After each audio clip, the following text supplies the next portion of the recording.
লামাহাটা হয়ে দার্জিলিং যাব।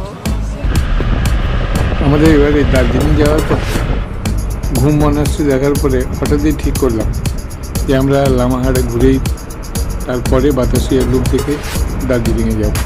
দার্জিলিংয়ে আমরা এর আগেও অনেকবার এসেছি, কিন্তু লামাহাটের আকর্ষণ আমার কাছে অস্বীকার করার মতো কোনো উপায় নেই।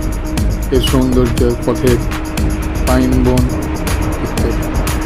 লামাহাটা গ্রাম আসলে 5700 ফিট উচ্চতায় অবস্থিত। এখানে তামাং, ভুটিয়া, ডুপ্পা ইত্যাদি পার্বত্য উপজাতি বা তিব্বতী লামাদের ভারত সরকার এইখানে বসবাসের ব্যবস্থা করায় সেই থেকে জায়গার নাম হয়ে গেল লামাহাট। এখানে রূপ, সৌন্দর্য হাজার সম্ভার নিয়ে যেন বসে আছে। পাইনের জঙ্গল, পাহাড়, আকাশ, নীরবতা আর গ্রামবাসীদের সরলতা মিলেমিশে একাকার। সারাদিনের ক্লান্তি এখানে আসার পরে যেন একদম উদাও হয়ে যায়। যাই হোক, আমাদের সিদ্ধান্ত অনুযায়ী আমরা এগিয়ে চললাম পাইনের জঙ্গলের মাঝ থেকে। ঘুম থেকে এখানে প্রায় 20-22 কিলোমিটার, এমন কিছু বেশি দূর নয়। পায়ের রাস্তার সৌন্দর্য দেখতে দেখতে আমরা এখানে পৌঁছে যাই। আমরা এখন পৌঁছে গেছি লামাহাটা ইকো পার্কে। এখানকার অন্যতম আকর্ষণ এই লামাহাটা ইকো পার্ক। এখানে পাইনের জঙ্গল দিয়ে মোটামুটি ঘেরা, আর বেশ কিছু অসংখ্য ফুল এই পার্কে রয়েছে। 2012 সাল থেকে সরকারি উদ্যোগের সাথে উপজাতিরা মিলিয়ে মিশিয়ে যত্ন করে করে তুলেছে এই পার্ক। হ্যাঁ, বলে নিই, এই পার্কে প্রবেশ করতে গেলে কিন্তু একটা এন্ট্রি ফি দিতে হয়। বর্তমানে বড়দের 30 টাকা, বাচ্চাদের 20 টাকা।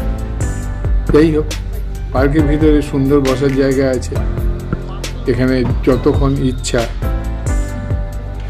ফটোশ্যুট করা যায়, ঘোরাঘুরি করা যায় নিজেদের মধ্যে। এই যে পথটা দেখতে পাচ্ছেন, এই পথ দিয়ে উপরে উঠে গেলে একটা লেক পাওয়া যায়, সুন্দর একটা লেক, যেটা এখানকার লোকেদের কাছে অত্যন্ত পবিত্র লেক। এখানে অনেকটা পাহাড়ের টিলার উপর পর্যন্ত উঠে যেতে হয়।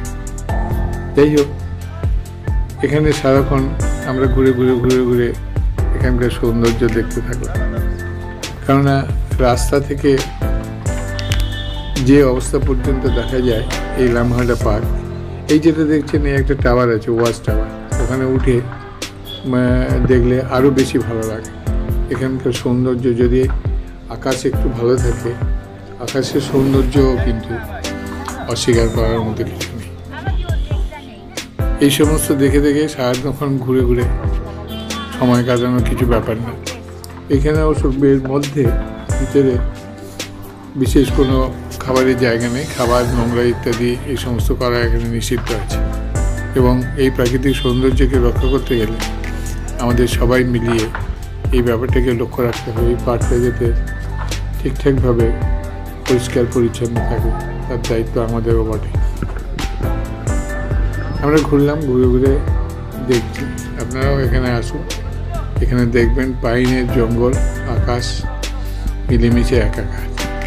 আকাশে হালকা একটু মেঘের ছায়া আছে, কিন্তু সেটা এমন কিছু নয়, সৌন্দর্যকে বিন্দুমাত্র খাটো করেনি, বরঞ্চ আরও একটু অন্যরকম পরিবেশ তৈরি করেছে। এবং এখানকার এই পরিবেশ, কখনো মেঘ, কখনো রোদ, এ খেলায় চলতেই থাকে। এই টাওয়ারের উপরে উঠে, এই পাশ থেকে টাওয়ারের উপরে উঠে আপনারা দেখে নিতে পারেন এর পাশ থেকে যাওয়ার রাস্তা, বা ওই দিক থেকে যে রাস্তাটা দেখা গেল ওই রাস্তা দিয়েও টিলার উপরে উঠে যাওয়া যায় লেকটা দেখার জন্য।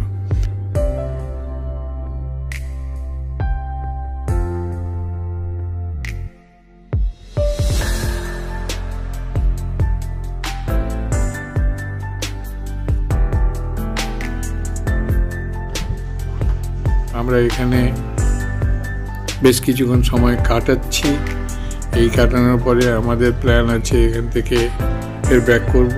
ঘুম স্টেশন থেকে গিয়ে আবার বাতাসিয়া লুপটাও আজকে আমরা দেখে নেব। কারণ আমাদের এখানে থাকার প্রোগ্রাম 2 দিন। 2 দিনের মধ্যে মোটামুটি যদি দার্জিলিংটাকে ঠিকভাবে দেখে নিতে হয় একটু বেশি সময় লাগেই। আজকে আমরা থাকবো, কালকে সারাদিন ট্যুর ইত্যাদি করে তারপর পরশু দিন আমরা আবার বেরিয়ে যাব। আমরা যাওয়ার সময়, আসার সময় কাশিয়াং রোড হয়ে এসেছি। যাওয়ার সময় আমাদের প্ল্যান আছে সীমানা হয়ে মিরিক টিরিক হয়ে ওইসব দিক থেকে নেমে যাব, মানে লেপচা জগৎ হয়ে নেমে যাব। এখানে 3টে রাস্তা অ্যাকচুয়ালি দার্জিলিং আসা। একটা ডাইরেক্ট হিলকার রোড হয়ে আসা যায়, মাঝে থেকে এই কার্শিয়াং রোড হয়ে আসা আমরা আজকে যেটা এলাম।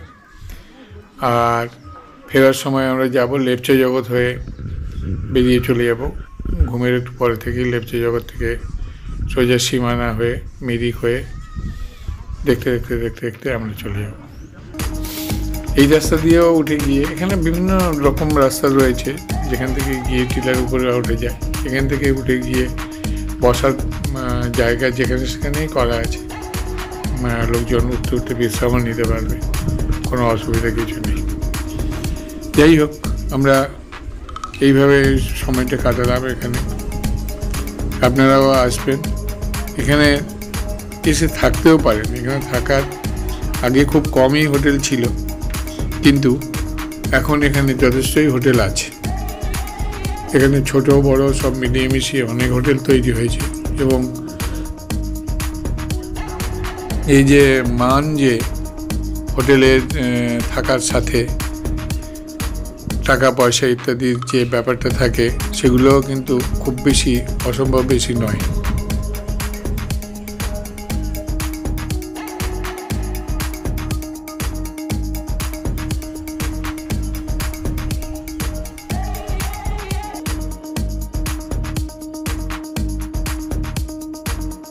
উন্নত মানের হোটেল এখানে খুব কম থাকলেও কিন্তু প্রচুর হোমস্টে পেয়ে যাবে।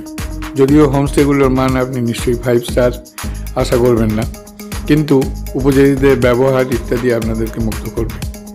আর এখান থেকে তাছাড়া তিনচুলে তাগদা জায়গাগুলো ঘুরে দেখে নিতে পারবেন, অবশ্যই ভালো লাগবে।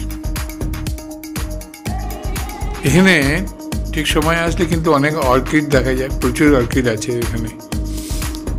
এর সময়, অর্কিডের সময় যদি আসা যায়, যারা অন্তত অর্কিড প্রেমী আছে, ফুলপ্রেমীদেরও একটু স্বর্গরাজ্য। এই সৌন্দর্য মেলে প্রায় সময়ই এগুলো এভাবেই দেখা যায়, আমাদের চোখে ধরা পড়ে। আমরা এর আগেও যখন এসেছিলাম তখন আমরা এর সৌন্দর্যে অভিভূত হয়েছি। এখানে এই যে পতাকাগুলো দেখা যাচ্ছে, এই পতাকার মধ্যে, এটা কিন্তু স্থানীয় উপজাতিদের ধারণা, এই পতাকার মধ্যে দিয়ে বাতাস যদি যায় তাহলে কিন্তু সমস্ত এলাকার পরিবেশ পরিস্থিতি বা অন্য কোনো ধরনের দেবতা ইত্যাদির হাত থেকে রক্ষা পায় এর সমস্ত এলাকাটা। তাই তারা এই পতাকাগুলো টাঙিয়ে রাখে। আমরা এখানে বসে বসে বিশ্রাম নিয়েছিলাম।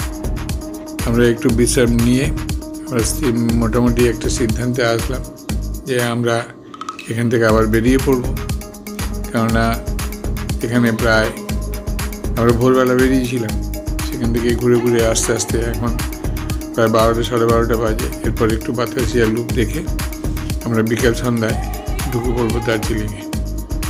কারণ আজকে আমাদের দার্জিলিং ঘোরা বেশি কিছু হবে না, সন্ধ্যাবেলা মেলার দিকে যাব, আর এদিক ওদিক করে খাওয়া দাওয়া করে হোটেলে আগে তো চেক ইন করে নিতে হবে, সুতরাং কিছু তো সময় আছে। যাই হোক, আমরা এইখানে ভিডিওটা শেষ করলাম। ভিডিওটা আপনারা দেখুন, আপনারা এখানে আসুন, এনজয় করুন, আর ভালো লাগলে কমেন্ট, শেয়ার, সাবস্ক্রাইব করুন। সম্পূর্ণ ভিডিওটা দেখার জন্য ধন্যবাদ।